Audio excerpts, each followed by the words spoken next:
Sir ನಮಸ್ಕಾರ sir, ಎಲ್ರಿಗೂ ನಮಸ್ತೆ, ಗುಡ್ ಮಾರ್ನಿಂಗ್. ಇದೊಂದು ಅಗ್ರಿಕಲ್ಚರ್ ಸಂಬಂಧಪಟ್ಟಂಥ ಒಂದು ಆಸ್ತಿ. ಈ ಒಂದು ರಸ್ತೆ ಹಿಂದಕ್ಕೂ ಹೋದಣ ಇದು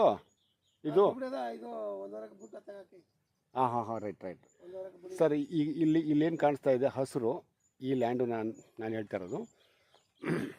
ಇದು ಈಸ್ಟ್ ವೆಸ್ಟ್ ಭಾಳ ಉದ್ದ ಇದೆ. ಇದೇ ರಸ್ತೆ ಆಯಿತಾ. ನೋಡಿ, ಈಗ ನಾವು ಸ್ಕೂಟರ್ ಬಂದಿದ್ದೀವಲ್ಲ, ಇದೇ ರಸ್ತೆ,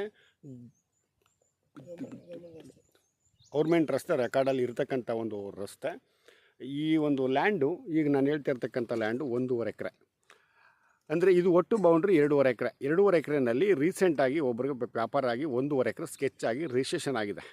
2.5 ಎಕರೆನಲ್ಲಿ 1.5 ಎಕರೆ ವ್ಯಾಪಾರ ಆಗಿ ರಿಜಿಸ್ಟ್ರೇಷನ್ ಕೂಡ ಆಗಿದೆ. ಸೊ ಅಂದರೆ ಈ ಭಾಗಕ್ಕೆ 1 ಎಕರೆ ಇಟ್ಕೊಂಡಿದ್ದಾರೆ ಇವರು. ಈ ಭಾಗ 1 ಎಕರೆ ಇಟ್ಕೊಂಡಿದ್ದಾರೆ. ಅದರಿಂದ ಆ ಕಡೆಗೆ 1.5 ಎಕರೆ ಆಗಿದೆ. ಜೊತೆಗೆ ನೋಡಿ, ಈ ಅಕ್ಕಪಕ್ಕ ಲ್ಯಾಂಡ್ನವರು ಇಲ್ಲೇ ಪಂಪ್ಸೆಟ್ ಮಾಡಿಕೊಂಡು ಮನೆ ಮಾಡಿಕೊಂಡು ಇಲ್ಲೇ ಇದ್ದಾರೆ.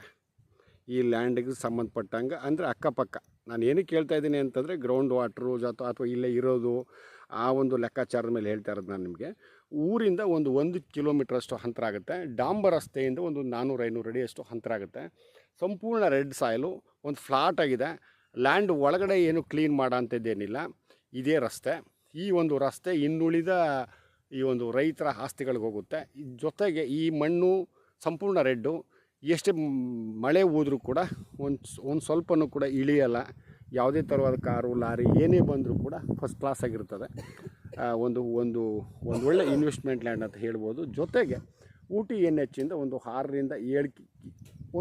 7 ಆಗುತ್ತೆ. ಊಟಿ NH ಇಂದ 7 ಆಗುತ್ತೆ. So Gundlupet registration.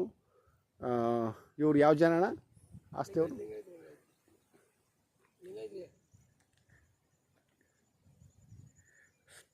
ಲಿಂಗಾಯತರ ಆಸ್ತಿ.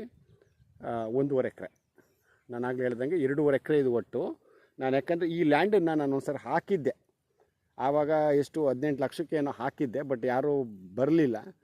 ಮತ್ತು ಒಬ್ಬರಿಗಾಗಿ ಅವರಿಂದ ರೀಸೇಲ್ಗೆ ಇರ್ತಕ್ಕಂಥ ಒಂದು ಆಸ್ತಿ ಇದು 1.5 ಎಕರೆ.